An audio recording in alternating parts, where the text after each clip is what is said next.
Good evening. Welcome to the NAACP Candidate Forum. It's loud, isn't it? NAACP Candidate Forum and Town Hall. Thank you all for coming out tonight. I am the Vice President of the Spokane branch of the NAACP, Lisa Gardner.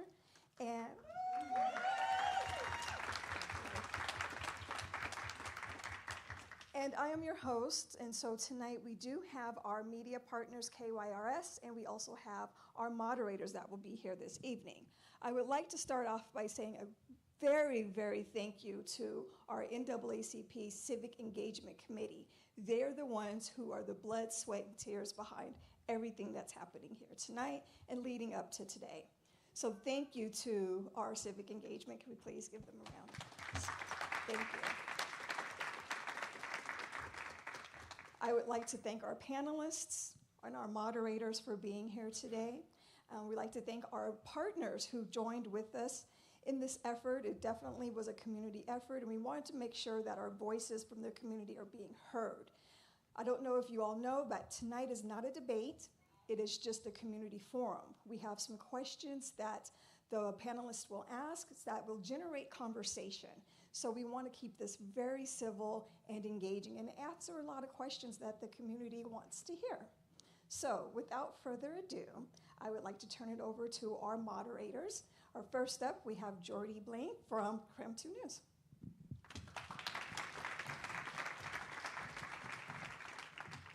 Okay, good evening, everyone. Thank you so much, Lisa. I want to thank everyone for taking time to attend the Spokane NAACP Candidate Forum, an event that is bigger than us all, an event that is here to help Spokane for the rest of forever starts right now. Now, before reviewing the City Council President Race Town Hall format and rules, I'll have an explained brief explanation. This was originally planned to be a candidate forum. Kim Please was invited but was unable to attend. Based on that and Ms. Wilkerson's acceptance, the format was changed to a town hall. The town hall format rules. The candidate will begin with a 3-minute opening remark. A panelist will ask the candidate a question. The candidate will have 3 minutes to respond to the panelist. A timekeeper will hold a yellow sign and ding a bell to indicate to the candidate that 30 seconds remains in their response time. Next, a red card will be shown to indicate that the time has elapsed. The moderator will ensure the time is respected and direct the panelists to ask the next question. The moderator may interpret the forum to enforce the ground rules. The candidate will have 3 minutes to provide a closing statement. Audience members are to refrain from recording. The forum will be available to listen on KYRS, then radio, 88.1 and 92.3 FM. Audience members are requested to be respectful to the candidates and to other audience members. When candidates are first introduced and at the conclusion of the town hall, applause is encouraged. Audience members will refrain from whistling, commenting, and/or making any indications of agreement, disagreement during the town hall. After a warning, we reserve the right to request an audience member to leave if creating disruptions that interrupt the forum proceedings. Now I will go ahead and read Betsy Wilkerson's bio.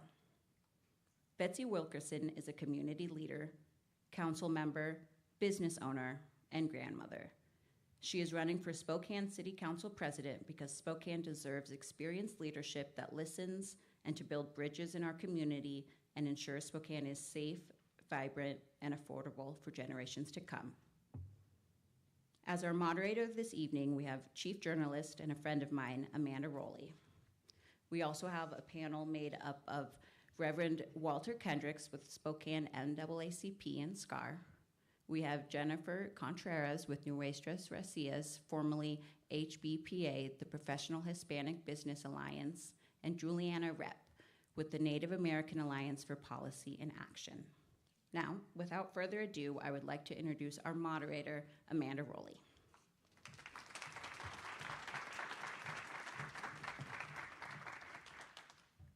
Thank you, Jordy. Thank you, everyone, for attending, and thank you, panelists, for being here. All right, we will start with Betsy Wilkerson for our town hall, the candidate running for Spokane City Council President. Betsy, come on up. Feel free to choose your seat. You've got pick of the crop there. Great. All right, we will begin with opening comments. Now, Betsy will have 3 minutes to provide these comments. Just as a reminder, with the forum rules, when she has 30 seconds left, we will have a yellow card raised, as well as a bell to warn. And when a red card is raised, your time has ended. Please finish your thought. Yep, that is your guy. Elliot is your man in the front. All right, Betsy, you may begin with your opening comments. Thank you, and thank you for identifying who the timekeeper is. Well, first of all, good evening, everyone, and a big thank you to the NAACP for putting this on, and to the engagement committee, and to the leadership. Spokane really needs community groups that bring us together. Also, a big thank you to the library. I love this space. The library is doing amazing work in our community and filling a gap where we can meet at no cost to our members. And finally, to each of you for taking time out of your evening to come out tonight and to hear what we have to say, because this lets me know you are as concerned about Spokane as I am. Hello, I'm Betsy Wilkerson, City Council, District 2, Position 2, and I'm running for City Council President. A little bit about me. So yes, I was brought here by my mother from Mississippi back in 1963, her 4 kids, looking for a better life in Spokane, and we found it. Currently, I am the owner and administrator of Moore's Assisted Living, the longest continuous Black business in Spokane, caring for the mentally ill. So I know crisis when I see it, and I know crazy when I see it too. Thank you for that. I'm very honored. I am a grandmother. I got these 3 precocious 9th graders right now, and I want a city where they can grow and thrive and go away and want to come back. I don't know about you, but I'm gonna need a caregiver at some point in my life, and I like them to take care of me. Not live with me, just take care of me. People ask me, Betsy, why are you running for City Council President? Well, I didn't wake up one day saying I want to be City Council President. There was a gap, and when there's a gap, leaders step up. That's what I am. I'm a leader.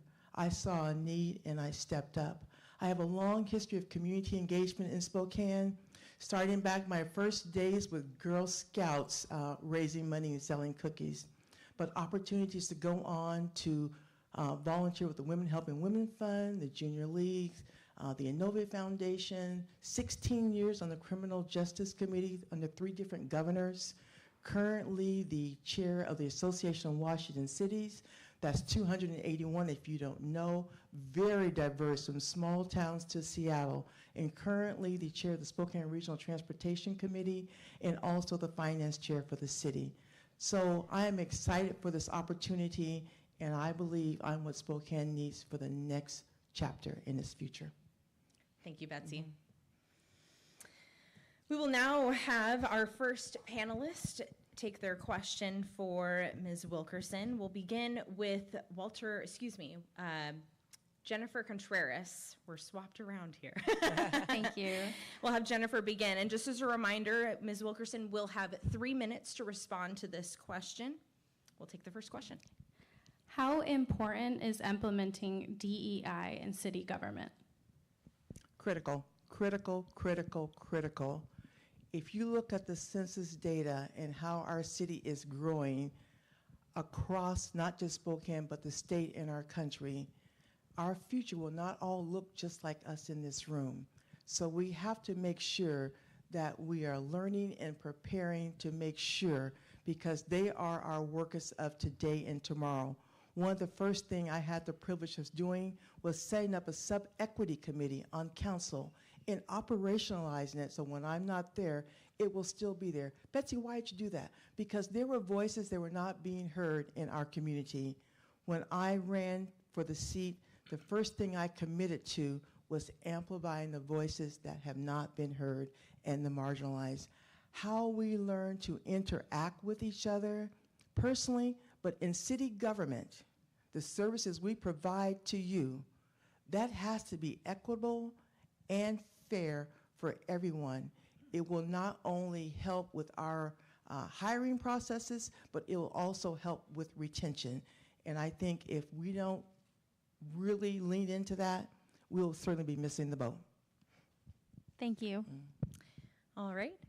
Thank you, Betsy, for your response. We'll now move on to the next question from Walter Kendricks. Walter? Thank you. Good evening. Good evening. There seems to be, on behalf of some of the community, an extreme distrust of our public safety officials. How would you help to restore community trust and faith in our public safety apparatus? Thank you for that. Public safety is critical for each and every one of us in this room. And each and every one of us in this room and in this city should feel that public safety works just as hard for them as it does for the next person.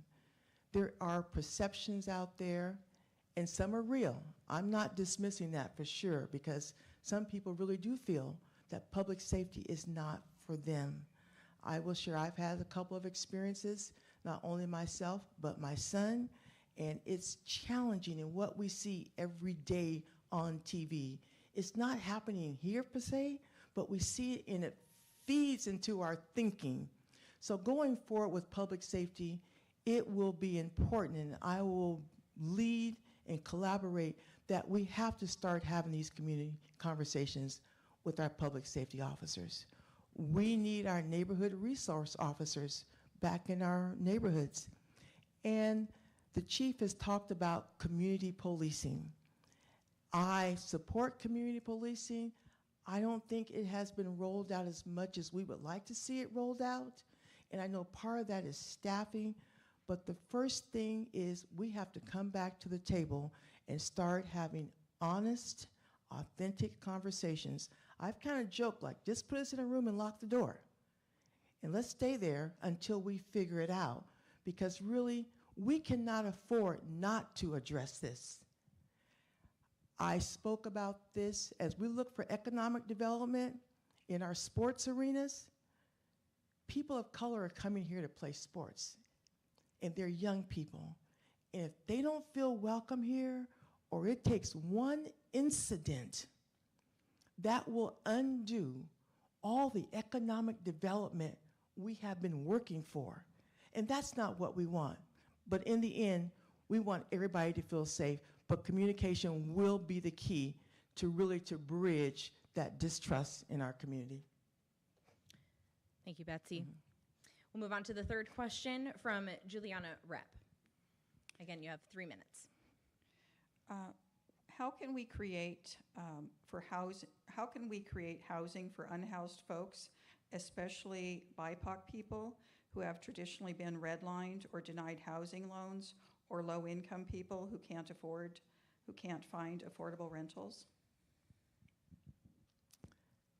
Everybody, and I mean everybody, no matter what your background or how you identify, deserves a roof over your head.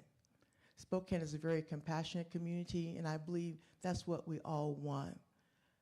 A couple of things that I have sponsored was, first of all, 1590, and that was the 1/10 of 110% tax a couple years ago that people almost lost their minds over, that nobody noticed when it happened. So that's dedicated money for affordable housing. Also, we looked at some zoning issues that will make infill really will be less expensive because the infrastructure is already there. In other parts of our state, there are groups that have come together around specific populations, and I would support that, especially in our communities of color, to build housing that's specific for them. I will tell you a quick story. My mom got older. She wanted to go to senior housing. She wasn't going to go to senior housing because really, she's from Mississippi in the 60s. She wanted to be taken care of by someone who looked like her. So we need to provide options for everybody. The funding's there. Let's partner with the people who are doing the work. We can give the infrastructure, but let's be realistic. City government cannot do it all. It will take a partnership. And redlining is still on the books in East Central where I live. We've been fighting that for a long time. It's illegal now, but I'm telling you, There are some systemic things in our community that still exist, and we cannot deny that. We need to recognize it, and we need to work as best we can to fix it. Jennifer, you have the next question. What's your plans for shelters this winter? Man, the track shelter, and that's really the elephant in our community. First of all, I was not supportive of the track shelter the way it is, but the administration didn't give us options. They gave us one plan, and that was the track shelter. That was it. It came to us last September. And I did not want to really support it, but when I looked at it from a humanitarian perspective, we didn't have any other choice. Having some place for people to be out of the elements was better than having nothing at all. Now we're continually challenged with the infrastructure. There's no water, there's one faucet. We got portable showers. They bring in the food. It is expensive to run. But let me remind everyone in this room, when you invest in people, that's the long game. If you think you're gonna get a quick turnaround, I'm sorry to disappoint you. We will continue, I will continue to support the track shelter, especially going into winter now. Again, we don't have any other options for our folks, which will lead us more into our conversation about our regional approach for homelessness. Thank you, Betsy. Walter, you have the next question. What, in your opinion, is the greatest challenge in Spokane to the issue or addressing the issue of affordable housing? Supply. That is the biggest issue, is supply. So I've been around a long time. I'm not going to tell you how long it is, but it's a long time. And on the west end of town, you may remember the old Otis Hotel and all the other hotels that were single occupancy apartments for people who are low income. That all went away. It was never replaced. You could look at the homes that were removed for the north-south corridor in Hilliard and East Central. Those homes went away. They were low income and affordable. They were never replaced. So our stock was depleted before we even got to where we are right now. The other issue is median income in Spokane is $57,000, but most of our economy is service workers. Average income is $35,000 a year. Now, you know, making $35,000 a year, take off the taxes and all that stuff, you may go home with $2,200 a month. Well, current rent is about $1,000 to $1,100 a month. You can see the challenge that we're facing, especially our folks on fixed income. And I went on a rant, and I probably didn't answer your question, but it was bugging me that people are thinking people just don't want somewhere to live. But there is a real financial component to this. It's not just that people don't want housing, they can't afford it, and right now we don't have the supply for them to move into. Went to a senior complex, fixed income, Social Security. They just got a notice their rent was gonna go up. And they're stressed because their rent's gonna go up, but their income's not going up. So many of them are just one check away from adding to our homeless and unhoused populations.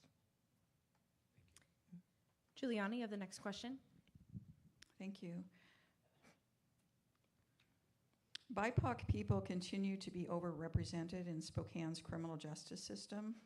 What can we as a community do to mitigate this dynamic, and do you support building a new jail to replace our existing jail? Thank you for that. The jail. I have toured the jail, and it is not in the best state because I want a place not only safe for the inmates, but the employees have to be safe as well. So that's challenging. Currently, what will be on the ballot, I do not support because there are so many things that have not been worked out. I was at a presentation. They may add training. They may add substance abuse. They may add this. We got an email yesterday. We're not even sure the location where the jail's going to be built. That's a problem. That's a lot of money you're going to raise, and you don't know where it's going to be built. It came out that they were looking now at out in Airway Heights. Well, Airway Heights had no idea that they were being considered for a jail. Now, what type of partnership and collaboration is that? So I believe we need something, but it needs to be more concrete. They say that, well, the city will get 40% of the money comes in. Well, 40% will be shared by Spokane and the other surrounding communities. So Spokane is just not going to get 40%. That will be divided. There is a disrepresentation of BIPOC folks in jail. The data has shown that. We have some criminal, how laws are enforced, and I think some biases, which is where the DEI training would come back in for our police officers and our public servants on the streets and in the jail. We are looking at a criminal justice reform committee on council where we are currently recruiting for members. We have 7 more spots. If you're interested, go to our website. But it's something we cannot ignore. And representation matters. Our police force does not look like our community. And they don't have to be people of color, but I take a bunch of women any day to come to the police force. So I look forward to that. And I have funded additional monies for recruiting so we can recruit differently than how we have recruited in the past and where we recruit at. Thank you. Excuse me, I didn't mean to ring the bell, but Yeah. we are doing good on time. So if you Okay. would like to continue, maybe one more minute on that topic, feel free. So back to the representation in the jails. African Americans, I think the last time I saw it's like 3%, certainly not more than 5%. Hispanics are the largest population right now in the city of Spokane. And the people that are in the jail, the numbers are really outrageous when you look at that. There was a study done by we were funded by the Robert Wood Johnson Foundation for a study. There was a committee that had been set up to work with the county, and then that went haywire. I don't remember all the details, but that was disbanded. So why is it that as leaders, we can't come together? I'd be committed to that. And also the city is looking at new jail sites as well. So there are just lots of things that need to be addressed, and we have not been addressing them as a community. Thank you, Betsy. Jennifer. Will you support policies in the works to provide health care for all, no matter what status someone has? You know, we thought we had arrived with Obamacare, then Apple Health Care, and Washington is very generous and open. But I would support health care for all because we're going to pay as a community one way or another. We can be in a system where we can get some reimbursements, and it's not all charity care. But when we look again at our diverse populations that are coming to Spokane and the workers that we need, they need health care. Just a quick side note, we were talking a lot about scraps on Monday nights and what we do for animals. Back in the day, my dog had better health care than I did. He was diabetic, he was spoiled, he got his blood work drawn, he got his shots drawn, and I was barely getting to the doctor twice a year as needed. But it is critical for the overall health of our community that people have health care, and especially our children. Thank you, Betsy. Walter, next question. Now that an Office of Civil Rights has been established within the city, It took a minute. it did. What is your vision for that office as it relates to working with the community? First of all, the Office of Civil Rights had been an initiative of council before I even came on. And so I'm glad it was funded for 3 years before we actually hired someone to occupy that space. So right now, if you make a civil rights complaint, I can't tell you where it goes or who will investigate it. Now that's crazy making to me. But as citizens, we need to know the process to file a complaint, that our city is addressing it, and that we are following up on it. So to begin with, I'm glad Mr. Hayes is in that position, but we're back once again. Where is the community engagement piece? It's not just government that runs this city. You all have a huge part to play as well, and your voice should be heard as to how that goes forward. So Mr. Hayes, he's got 2 positions available that he's looking to fill, and so I hope if you're interested, go on the city website and please apply. But email your council members or the Office of Civil Rights if you have ideas, and I hope policy will come out of that office that benefits this whole city. And we're looking okay on time. If you'd Okay. like another 30 seconds to add to Well, I'm just excited about this because it's what the community has wanted. And it is now operationalized. It's not going to go anywhere. It is funded. And civil rights is not just color. Let's just take that off the table right now. We're just not talking about color. There are all types of other civil rights that people have, and their needs have not been met, or the support they need to address those problems have not been provided. As a city, we were lacking. We now have something in place, and I look forward to seeing it fully operational.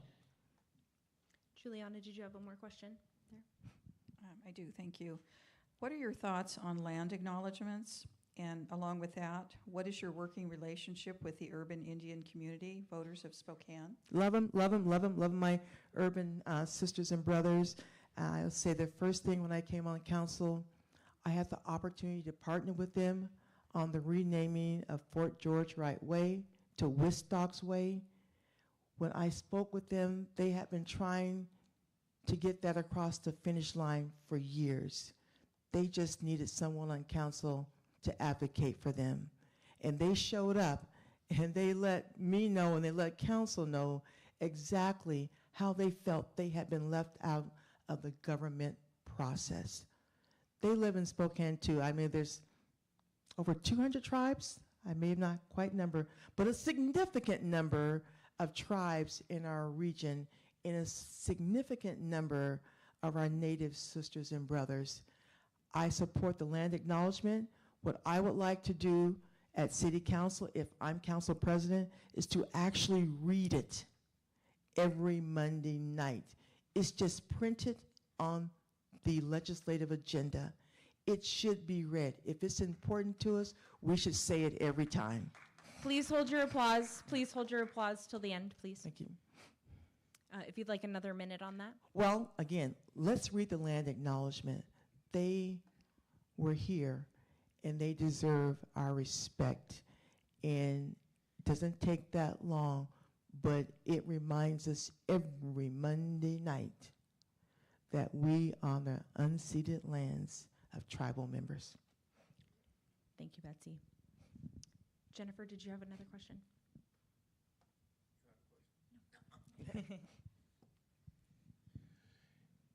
You talked about, and you speak a lot about building bridges. Why is it so difficult to build the bridge in our relationships with the county section? What are the roadblocks to sitting down, having conversations, coming to equitable solutions, if that makes sense?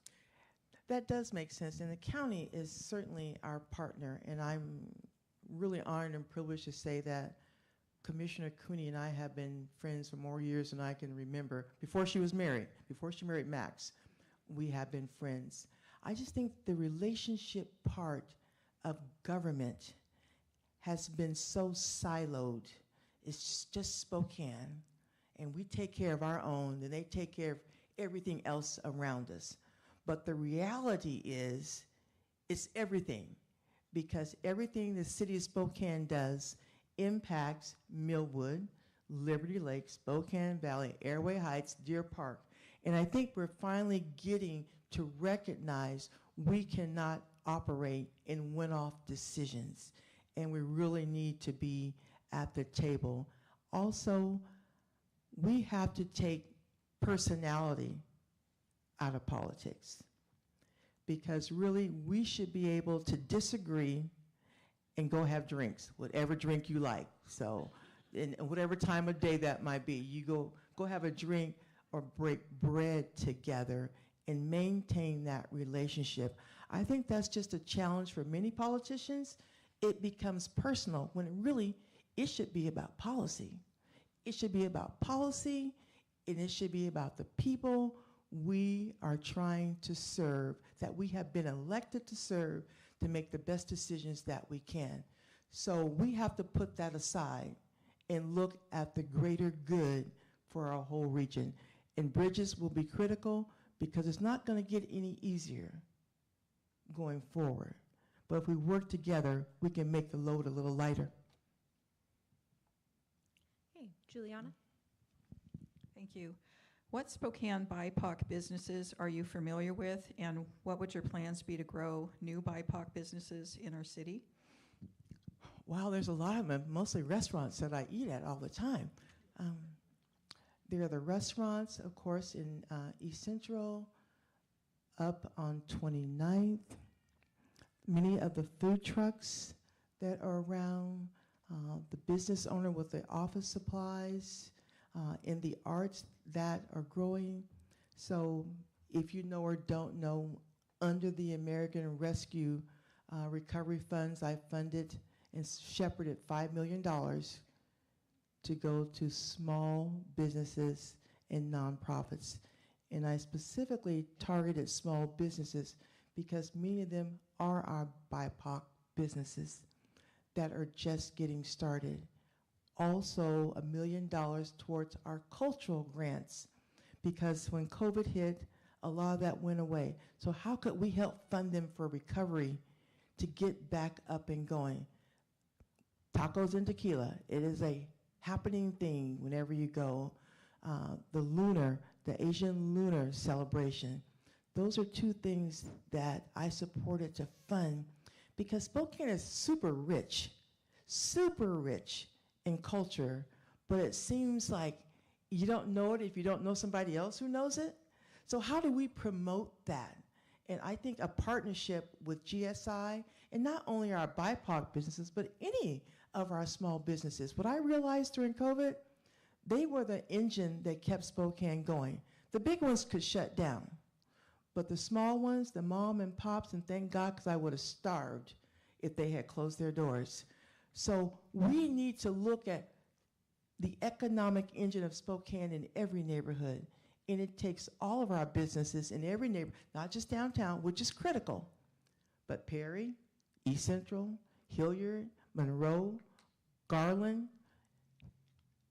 We all need to be at the table, and they need opportunities as well. And we need to make policies in place that support them and remove barriers to help make it easier for them to be more successful. Jennifer, do you have any more questions? Okay, great. How do you stay grounded with the needs of the BIPOC community?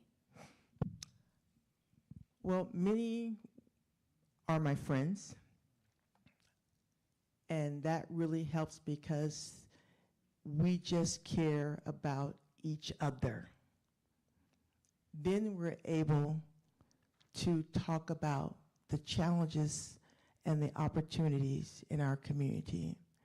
With the Sub-Equity Committee that I'm a liaison to, many of those groups sit around this table, and we look and talk about the challenges of Spokane. They provide a voice, input, different perspectives on our ordinances, our resolutions. Currently, they're providing input on our budget and other issues that happen in the city, because they represent those groups and they are critical. So once again, operationalizing that committee and having a strong committee keeps me grounded. And then I'm just accessible. I'm everywhere. I'm just everywhere because I like people. So if there's something going on, odds are you will see me there. And I think that matters. People told me last time I was campaigning, they say, Betsy, just don't show up when you're running for office. And I processed that. And so I have been showing up wherever I can, when I can, in all the communities in Spokane. Walter, do you have a question for us? Yeah, on a personal level, how do you maintain your dignity in the rough tumble world of politics?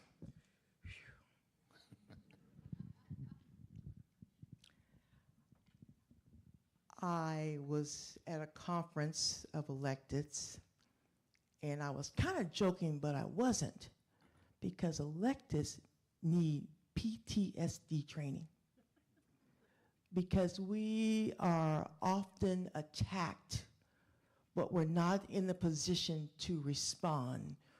We just have to sit there and take it. And if you've ever come to a council meeting on Monday nights, many of you know exactly what I'm talking about.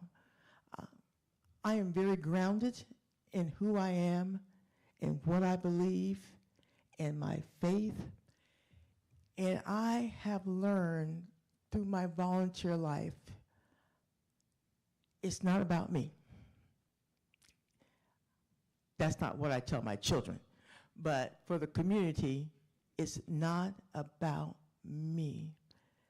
As an elected, I am compelled to listen to the citizens of this city, no matter what their perspective is, and to treat them with respect and dignity.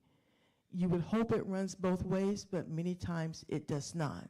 So I am always really good, truly really good with where I'm at and how I lead, and hopefully you're good with how I represent the city of Spokane. I think we have time for one more question.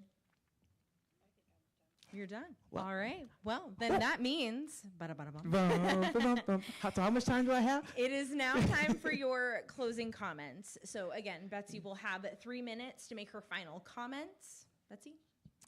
Again, thank you NAACP and to the library and all of you for coming out tonight to hear from me directly and what I believe in. I think Spokane has a very clear choice this election. It's about experienced leadership that listens. A leader who listens to you, a leader who listens to businesses, a leader who shows up, a leader who's committed, a leader who knows the job going forward, a leader who has compassion and who loves this city, and a leader, when they take the oath of office, swear to uphold the Constitution and all the laws and ordinances of this city. I don't get to cherry pick which ones I will support and which ones I won't support. When I'm elected and sworn in, that is my constitutional duty. I'm excited about the future of Spokane, that we can retain our best and brightest. Those are our young people. I'm excited about how vibrant our community is growing into and all the opportunities from our arts to aerospace to healthcare to the trades. Really, things are in alignment for Spokane. And with leadership that matters, I feel I am strategically placed right now to be the most effective council president for the city of Spokane. I would be honored to have your vote. Go to electbetsywilkerson.com, and I look forward to seeing you in the community. And if you have questions or concerns, email me. If you want to have coffee or something stronger, please reach out. I'd be glad to meet you. Thank you so much. Thank you, Betsy. Thank you, panelists, for your questions. We're now going to take a 10-minute break, so feel free to get up, stretch, and then we'll begin the mayoral forum.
let's have.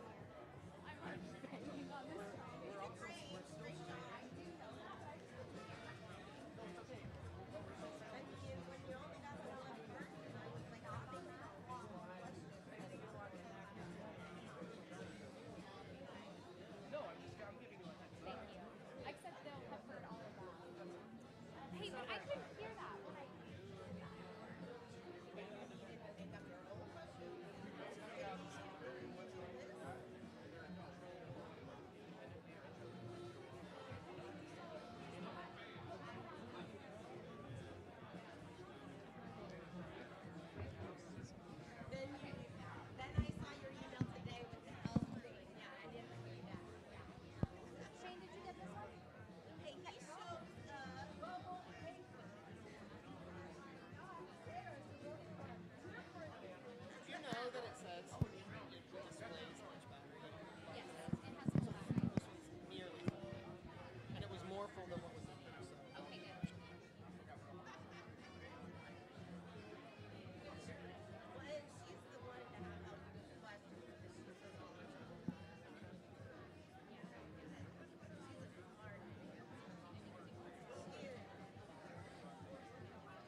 Hey everyone, if you wouldn't mind taking your seats, I think the social hour is winding down.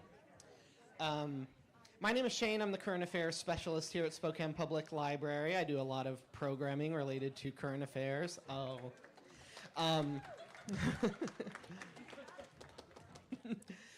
just wanted to make a quick announcement. So exiting the building, we are now closed.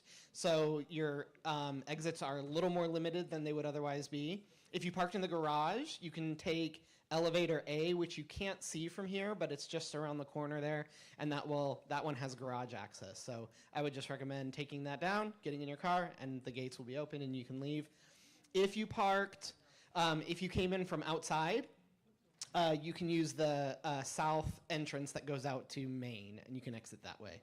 So with that, yes. Mm-hmm. Basement will be open to 8. Who am I handing this off to? Okay. So much. Or do you want to talk? Yeah. Please, Okay. Thank you so much. All right, everyone, welcome back. We are about to proceed with our mayoral candidate forum hall. I'm about to go over the format just like I did previously. Each candidate will begin with a 1.5-minute opening remark. The order in which the candidates will give their opening remarks were determined previously by a coin toss. Mayor Woodward will be going first. A panelist will ask the candidates a question. Each candidate will have 1.5 minutes to respond to the panelist. A timekeeper will show a yellow card and hit a bell to indicate to the candidate that 30 seconds remains. A red card will be shown to indicate the time has elapsed. The moderator will ensure the time is respected and direct the panelists to ask the next question. The moderator may interrupt the forum to enforce the ground rules. Each candidate will have 1.5 minutes to provide a closing statement. Audience members are to refrain from recording. The forum will be available to listen on KYRS, Thin Air Radio. Audience members are requested to be respectful to the candidates and to other audience members who are attending to listen and learn. When candidates are first introduced and at conclusion, that is when applause is encouraged. Audience members will refrain from whistling, commenting, and/or making indications of agreement or disagreement during the forum. I'll read biographies now.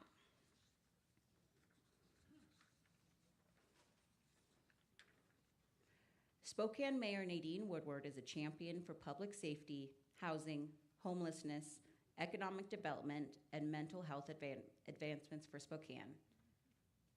She is a covenor and collaborator who engages broad perspectives to bring balance and practicality to meet community expectations. After being elected as mayor of Spokane in 2019, Mayor Woodward got right to work. During her first term, her work with local, state, and federal community and governmental partners has brought together resources to prioritize community safety and wellness in a time of extreme division.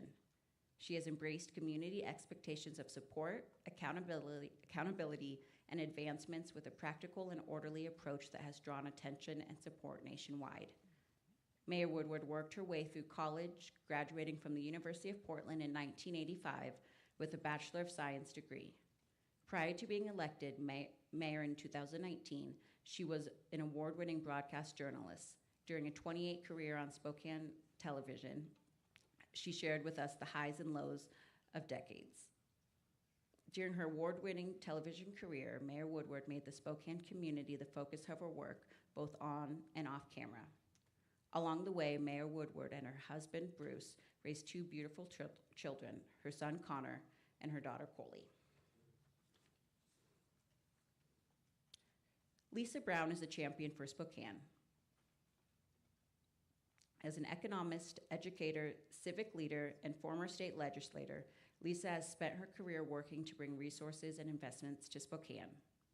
Most recently, Lisa served as the director of Washington State Department of Commerce, where under her leadership, she directed Commerce to invest in clean energy development, broadband expansion, and attainable housing development. She also spearheaded the state of Washington's business recruitment, retention, and development initiatives. Before serving the director of Department of Commerce, Lisa served as the chancellor of Washington State University, Spokane. As chancellor of Washington State University, Spokane, Lisa led the development of WSU's rapidly growing world-class Center for Health Sciences, Education, and Research. Her collaboration with community partners led to the establishment of the Elson S. Floyd College of Medicine, expanding healthcare where it's needed most in Spokane and across eastern Washington. Prior to joining WSU, Lisa served in the Washington legislature for more than 20 years, representing Spokane 3rd Legislative District. She was elected to the Senate in 1996. She was elected as the Senate Minority Leader in 2002, and in 2005 became the first Democratic woman in the state to hold the position of Senate Majority Leader. Upon moving to Spokane in 1980, Lisa became immediately engaged in community organizations, advocating for families, petitioning for dental benefits for low-income people, marching in the first Spokane Pride Parade, and organizing the first Take Back the Night rally in Spokane to bring awareness to victims of domestic violence. Lisa was born in Robinson, Illinois, and is a first-generation college graduate. Lisa earned a bachelor's degree in economics at the University of Illinois in Champaign-Urbana and earned her PhD in economics at the University of Colorado in Boulder. Once again, Amanda Rowley will be our moderator, and our panelists are Reverend Walter Kendricks with Spokane NAACP and SCAR, Jennifer Contreras with Nuestras Racias, formerly HBPA, the Professional Hispanic Business Alliance, and Juliana Rep, the Native American Alliance for Policy and Action. So now I'll hand it off to Amanda.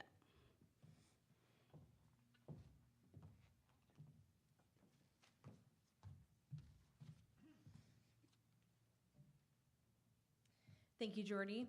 Welcome back again, panelists. I'd like to introduce Nadine Woodward and Lisa Brown to the stage, please. Feel free, you can clap now. And I do appreciate you all have been a wonderfully respectful, civil audience. Appreciate you guys. And just as a reminder, we can applause here, and if you want to hold that to the end of the closing comments. All right, welcome, candidates. Thank you for being here. All right. So we will start with opening comments. We're going to do a couple of rotations. So with the opening comments, we'll start with Lisa Brown, and then followed by Nadine. They will have a minute and a half to give those opening comments. And again, as a reminder, we'll have a yellow card. Elliot in front, he will raise a yellow card as your 30-second warning, followed by a bell. Red card, when that is raised, that is when your time is ended, if you could finish your thought. We'll begin with you, Lisa. Thank you. Is the sound good for people in the back? All right, thank you very much.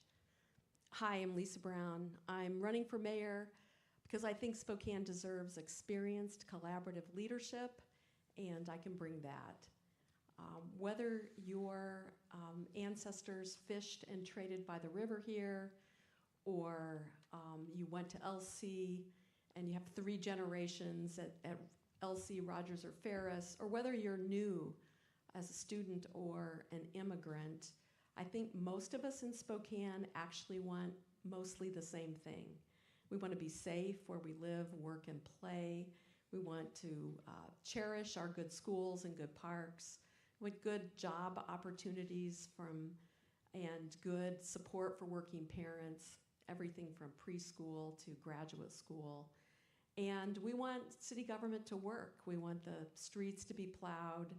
We want the Zags to be in the Final Four. So despite the politically polarized environment we're in, I think what we really need is leadership that knows how to work together, get resources, bring people and resources together, and get things done. In particular, in public safety and in our unhoused population, most people would tell you the situation has gotten worse over the last 4 years, despite a lot of rhetoric about those issues. And so it's time to come together and make policy solutions that really move us in the right direction. My experience both in the legislature, where you gave me a crash course in all the things that Spokane cares about, and in public service at Commerce and at WSU Spokane, have given me the experience to take on this job of mayor work with the city council president and the city council, our neighborhood associations, our communities of color, and community organizations, and really make great progress for our city, for everyone from our seniors to our future generations. Thank you. Thank you. Thank you, Lisa. Nadine, you have a minute and a half. Thank you, Amanda, and everyone can hear. Okay, good. You know, I ran for mayor 4 years ago because I wanted to do great things for the city that I love. And by working together, we've made some sweeping accomplishments during incredibly challenging, unprecedented times, a health pandemic and a lockdown.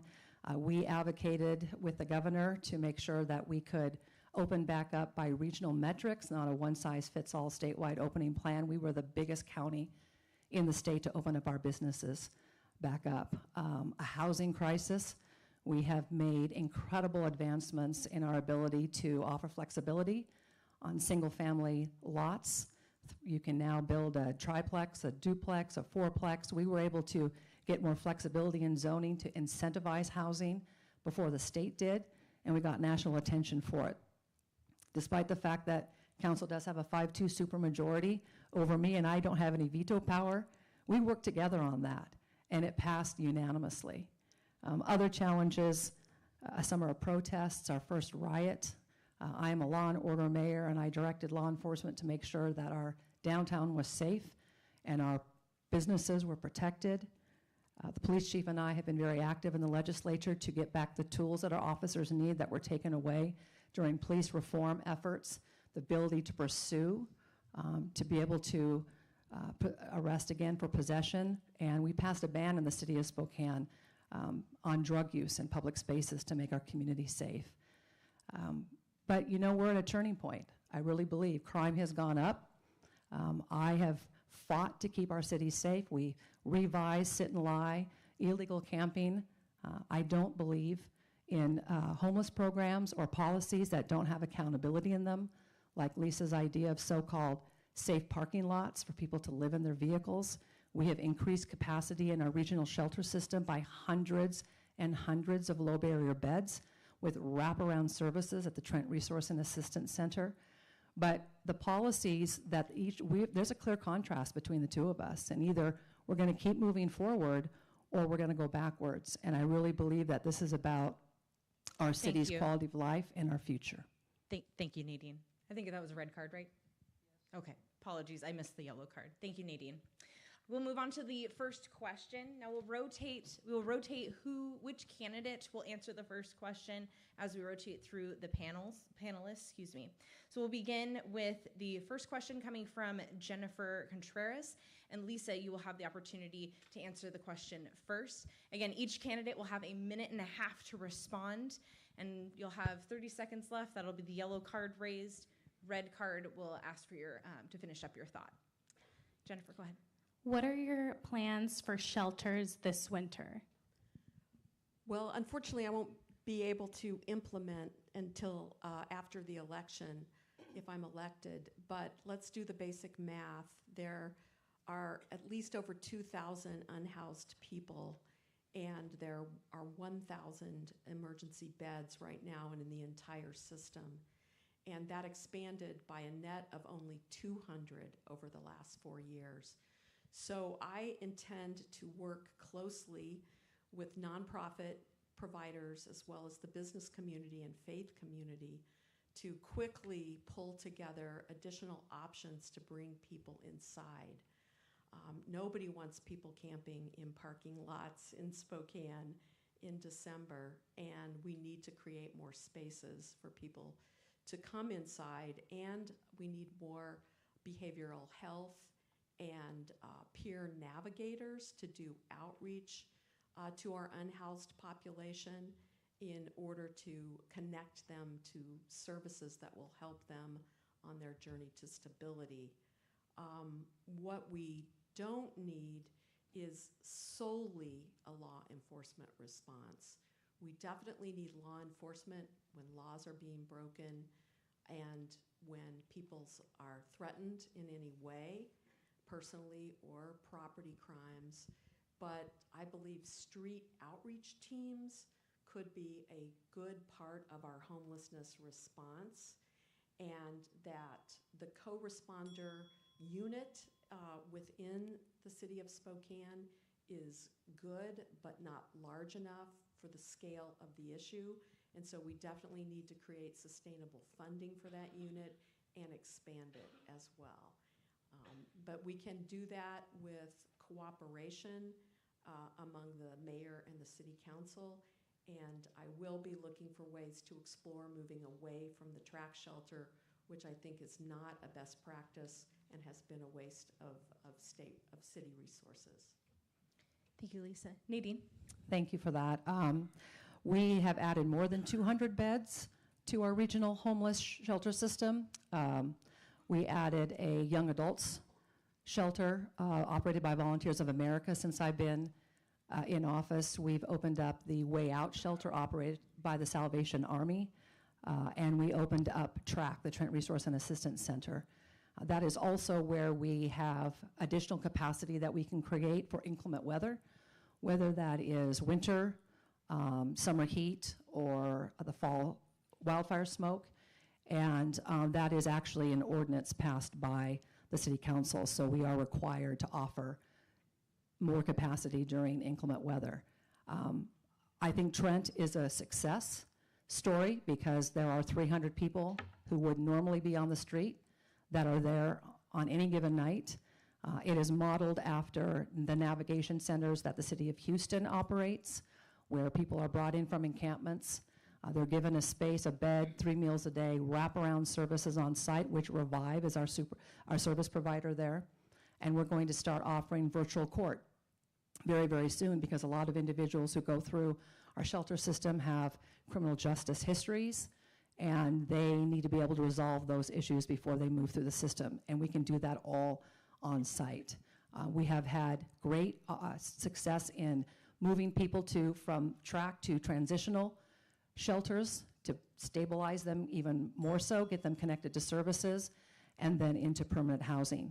So I don't believe we're going to have a bed for every single person who is homeless. We will never have enough beds, and that's why the City of Spokane has joined cities up and down the West Coast and in the Ninth Circuit to have the U.S. Supreme Court listen and hopefully overturn Martin v. Boise, because we are having to dedicate most of our funding and resources on low barrier beds instead of other programs like transitional housing that have better outcomes and move people into permanent housing. Thank you, Nadine. We'll take our next question from Walter Kendricks, and Nadine, you will be able to answer the question first. Walter? Thank you. Thank you both for being here this evening. Good to see you both.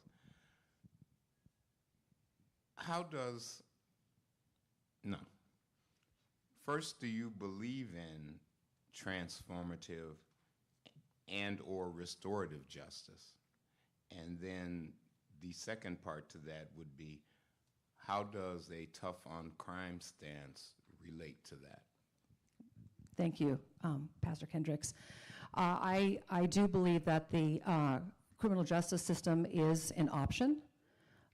I've heard many, many testimonies from people who finally changed their life when they had to face the consequences of crimes that they had committed or going through the criminal justice system. Now, I am very much a fan of the new criminal justice centers that Measure 1 would fund, and that's a rehabilitative environment where people have services on site for mental health, for drug addiction, for job training, so that when they are released, they don't go back to a life of crime. We have to be able to rehabilitate people.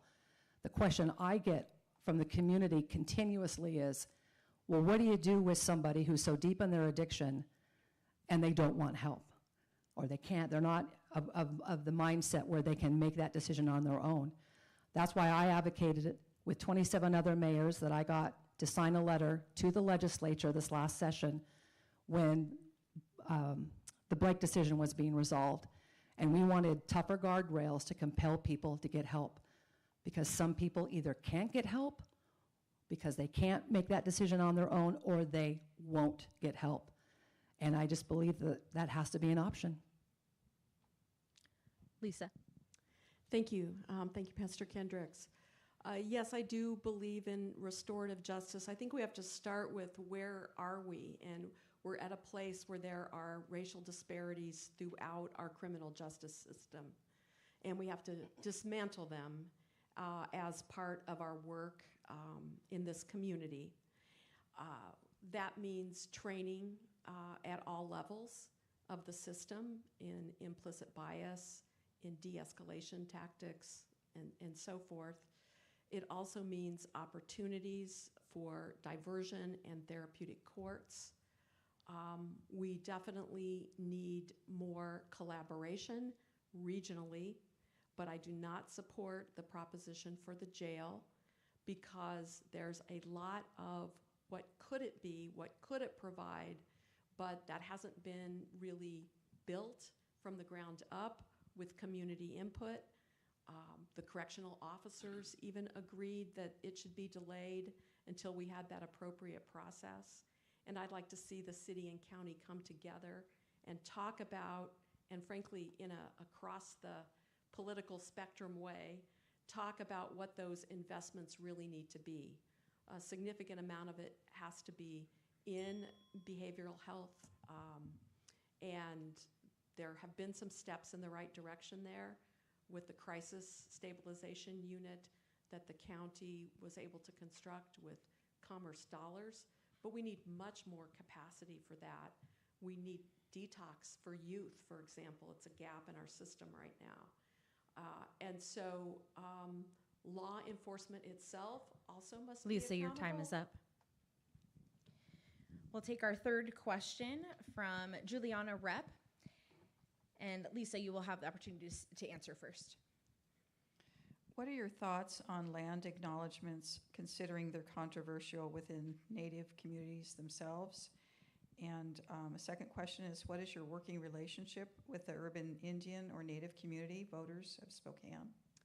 Thank you. I support creation of land acknowledgements with consultation with tribal nations.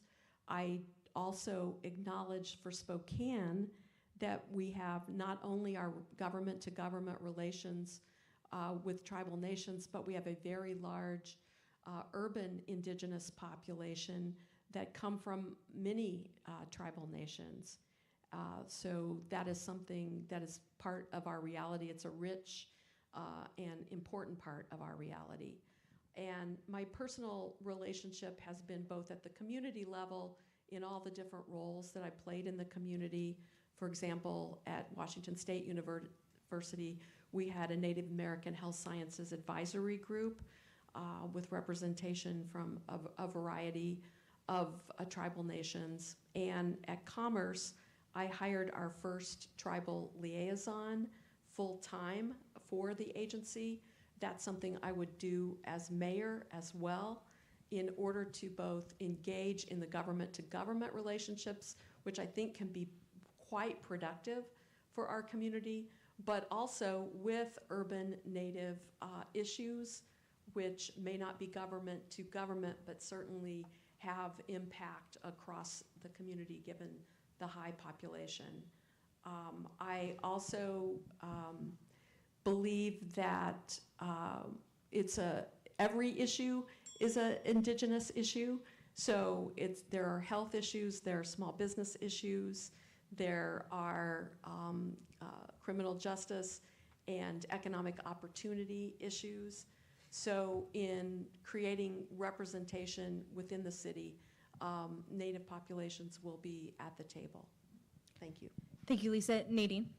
Well, I very much honor the legacy of tribes in our community and the opportunity to acknowledge that history.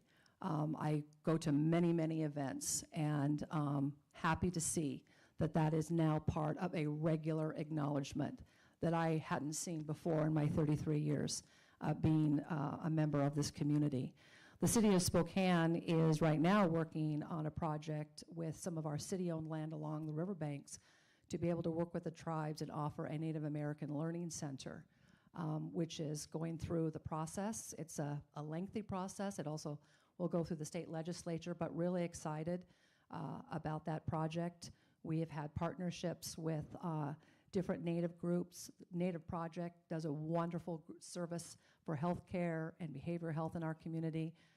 Got to see what they did during COVID and the vaccinations that they were able to obtain before even the traditional healthcare system did, and be able to vaccinate and protect unprotected or unserved and underrepresented communities in our city.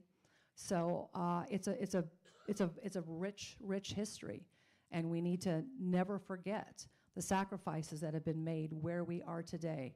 And I'm glad that we've come to a place where we are able to do that on a regular basis.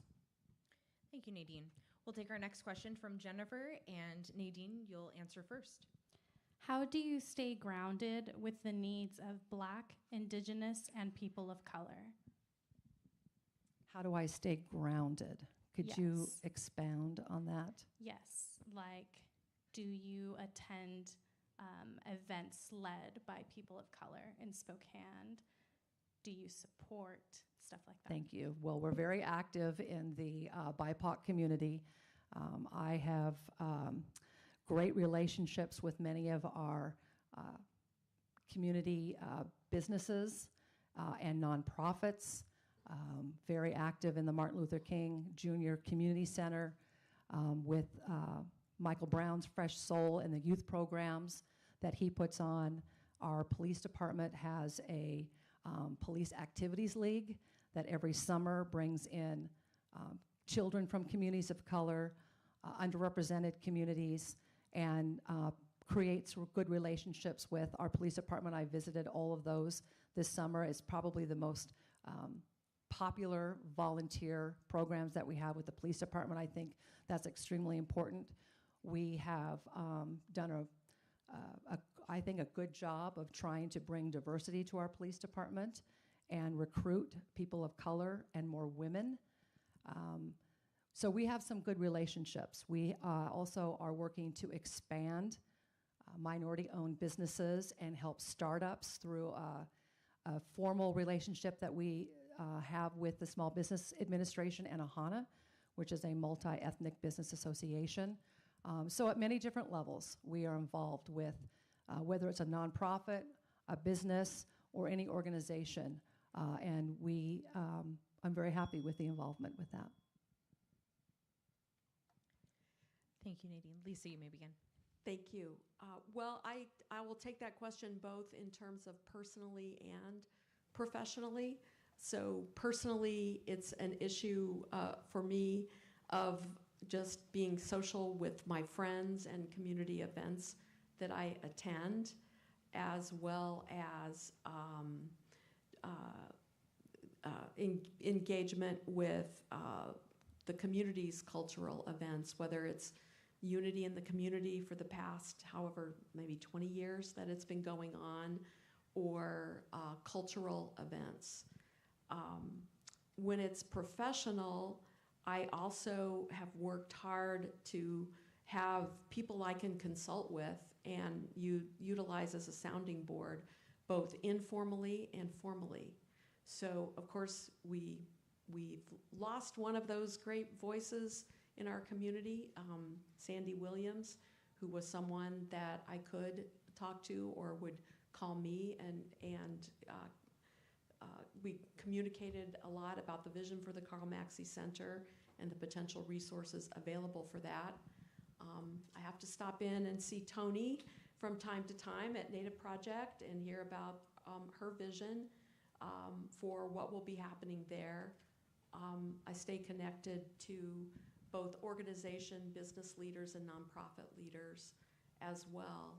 And formally, we need to do more in the community. I'm happy that the Office of Civil Rights has been established, and it now needs to have a program for independent investigations when someone's civil rights are violated. And my policy as mayor would be to, both in the transition committee process, but in the hiring of a cabinet, have diverse voices as part of that, my administration, and the different initiatives that we would be carrying out. Thank you, Lisa. We'll take our next question from Walter, and Lisa, you will be able to answer first. How will your policies increase safety for all residents, not just the housed, but the unhoused population?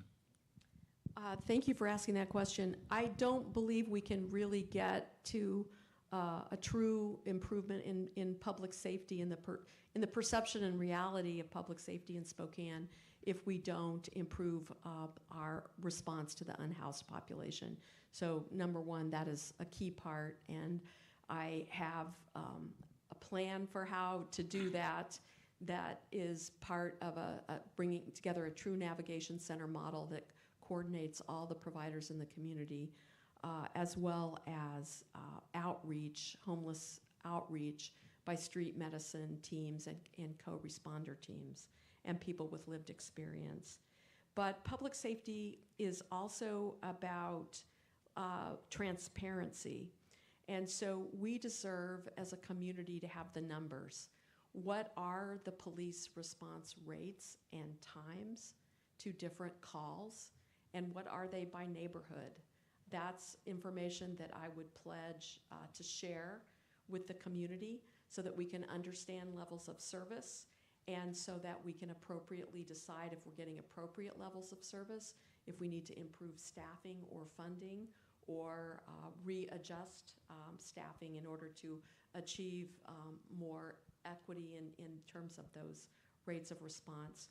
Public safety is not just about crime that's associated with maybe the property crime or with our drug addiction crisis, but domestic violence is on the increase in our community.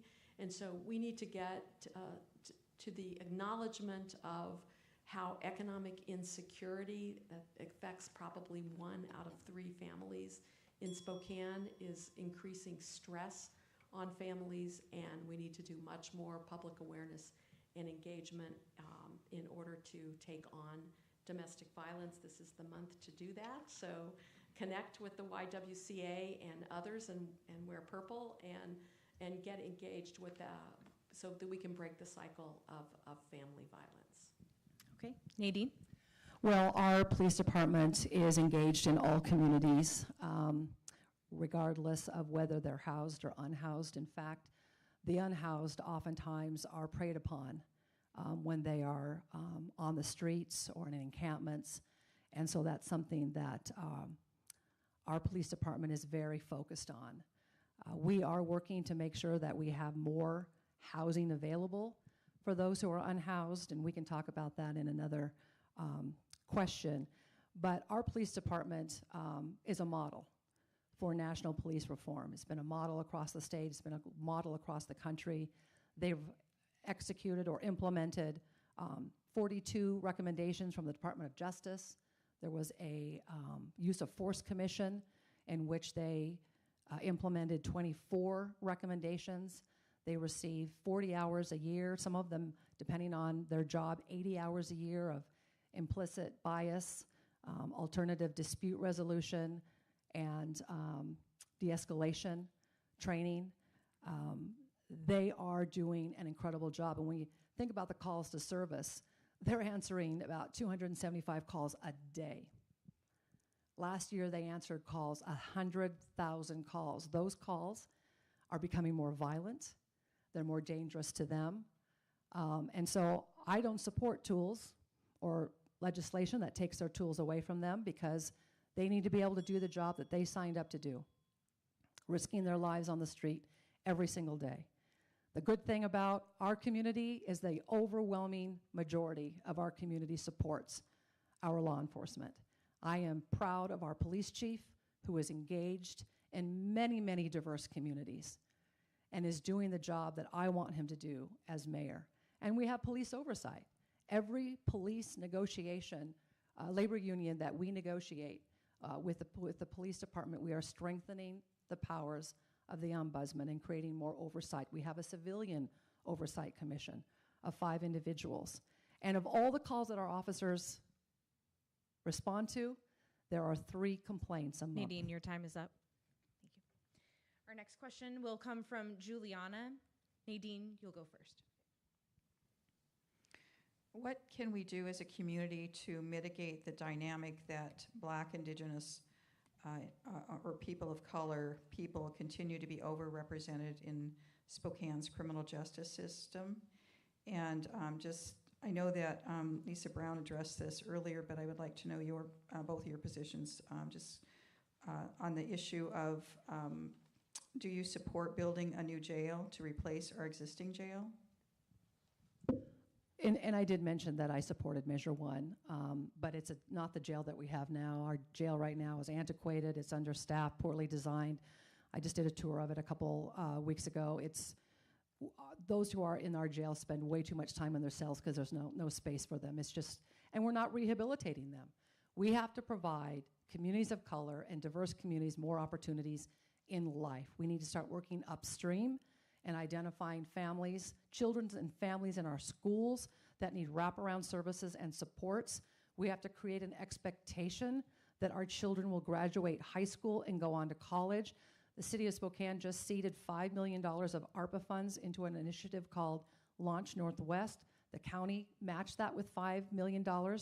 And then fundraising has taken place so that we can start an initiative that's been done in Buffalo and many cities in Ohio that guarantees an at-risk child a post-secondary education, whether that's junior college, a trade, a 4-year college, but identifies those students early on, offers supports to the families to make sure that that expectation of you finishing school and going on, that's how you create opportunities. That's how you create the chance for someone to have a college education, a good job, the ability to buy a home, build wealth. That's how you change our community. That's how you change lives. That's how you provide better opportunities. And I'm very, very excited about that project. Lisa? I already said, but just repeat, I am opposed to the jail measure. I believe we need investments in the criminal justice system, including renovation of the facilities where people are held. But we need to get an independent estimate of the right size for the changing demographic of our population. And I would love to see a bottom-up process where communities are involved, particularly communities of color who have been disparately impacted by the system. The conversation that fell apart between communities of color and the mayor and the police chief needs to be restarted. Those conversations aren't easy, but it's more important to be at the table and keep listening and keep trying to offer opportunities to make improvements. And so I think it was a mistake not to bring that process back. I also believe that when it comes to the criminal justice system, we can make more investments in diversion and in therapeutic courts. There are a number of people in our current system that are not convicted. They're awaiting trial, unable to get out on bail. So we need to look at the correct way that they could potentially be supervised or released rather than incarcerated. And there are more criminal justice reforms that we can maybe even get grants for from federal and state and philanthropic organizations to make continual improvements in the system, as well as then come back to the voters once we have a plan that's been authentically created with the community. Thank you, Lisa. Our next question will come from Jennifer. Lisa, you'll respond first.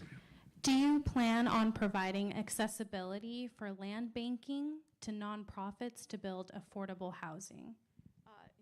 Absolutely. In fact, I've already been talking with people in the financial sector about that. I believe that one of our strategies with respect to expanding affordable housing needs to be looking at community land banks, and we could potentially use city land for that purpose, and I'm becoming familiar with the model. So it means that we would be able to maintain the housing in affordability for decades. Also, there are state resources that we have not fully taken advantage of that we should have the opportunity to take advantage of. I chaired the Racial Disparities in Home Ownership Task Force, and I would encourage people to look at the Lieutenant Governor's report. The racial wealth gap is a home ownership gap, and Washington State has one of the worst in the country in terms of the percentage of white families that own homes and black families. And there are state programs coming into place that will support home ownership in BIPOC communities. So that is something we should definitely take advantage of.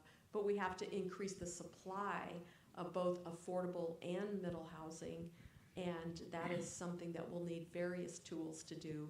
Some state funds, but private and nonprofit developers, as well as taking advantage of these innovative models like land trusts. Nadine. Thank you. We looked at land trusts. The challenge that we have at the city is we have very few city-owned properties that would work. Most of these are very small parcels, or they are larger pieces of property near utilities, and it just doesn't pan out, so to speak. But what I do support are two initiatives that we're looking at and we're working on. One of them is the sales tax increase, the $1590 that now we collect and have been for over a year that goes towards attainable housing. We've got about $15 million there that we can bond against, create more funding so that we can quickly get housing built. And my administration right now is working on a plan for that. There's another incentive that we're looking at, and that is new tax credits. And when we went through the pandemic, one of the things that I did in the city organization was stand up a community and economic development division, knowing that we would need help with recovery for our economy. And the gentleman that I hired for that position out of LA, Steve McDonald's doing a great job. He's done extensive work with new tax credits. And what they do is they can use those monies to help develop areas that are historically low income and underserved in East Central and on the North Spokane corridor, up on the northeast side in the yards. And so he is looking at bringing in developers who will be willing to take advantage of those tax credits and create housing and other development opportunities. It's very, very exciting. I'm really excited about that work. Thank you. That'll be our final question for sake of time. We're now going to move on to closing comments.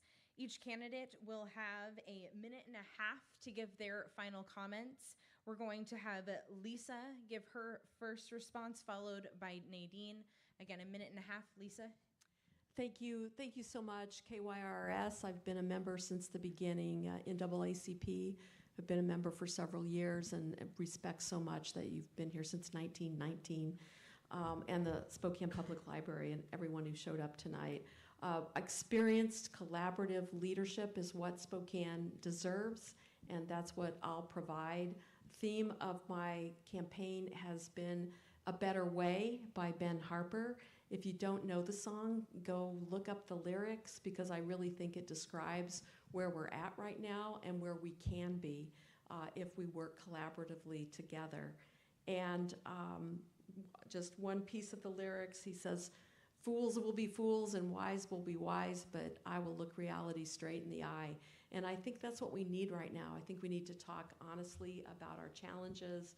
We need to not just talk in platitudes, but get the numbers out there. Let's see the results. How many people really have left Trent into housing? Let's have the numbers. The voters deserve that. And I believe that there, as I said in the very beginning, there's a lot more where we agree. And if you bring people together and you have those diverse voices, you can make real progress. But it's not just about diversity, equity, and inclusion. It's also about, frankly, doing anti-racism work. because there are a lot of structures that still need to be dismantled, and we can do that together. Nadine. Thank you, Amanda. I really believe voters have a huge decision to make in this election. There are two very different paths for our city's future. One path that brings people together, that elevates the ability to make our community and our neighborhoods safe, that listens to voters and gets to work to accomplish great things to move our city forward. The other path, the one that my challenger represents, couldn't be more different. Look at her record in Olympia, out of control tax and spend policies, even suing the voters to raise their taxes. She is soft on crime, supports dangerous homeless policies like the bundling. Nadine, I'm going to ask you to pause. The NAACP has asked that the candidates direct their comments to the audience and the panelists. Please refrain from directly speaking about the other candidate. Okay. Bundling the Camp Hope and also proposing homeless encampments in safe lots. I am fighting to bring Spokane into the future, not backwards. I'm proud of the accomplishments we've made in public safety, housing, homelessness, and economic development. And if you believe, like I do, that government exists to govern for the people, not over the people, then I am once again, and for a final time, asking for your support of mayor of our great city. Thank you. Thank you, both candidates, and thank you, panelists, for your questions. I believe I will pass it over to Jordy, and thank you for being a wonderful audience and being respectful. I'll hand it over to Jordy.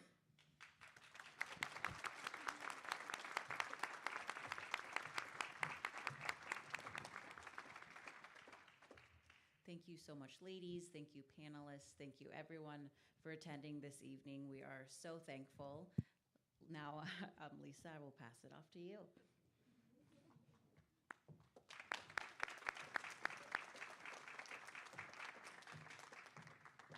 Thank you to our candidates for accepting our invitation. I'm sorry, I'm going to take this out because I'm a little tall here. Thank you for both of you for accepting our invitation to this forum today. It is really important to the NAACP that we had your perspectives and your take on your policies for our community. And we wanted to have a civil conversation, and we had great panelists that had great engaging questions, and they reflect of our community here in Spokane. I'd like to thank our community partners, our media partners, KYRS, CREM2, all of the media who attended today. I'd like to thank NAACP, our Civic Engagement Committee, our partners. I can't list all of them off the top of my head, but thank you. A round of applause for yourselves for all coming today and being engaged. This is what civic engagement looks like. Thank you.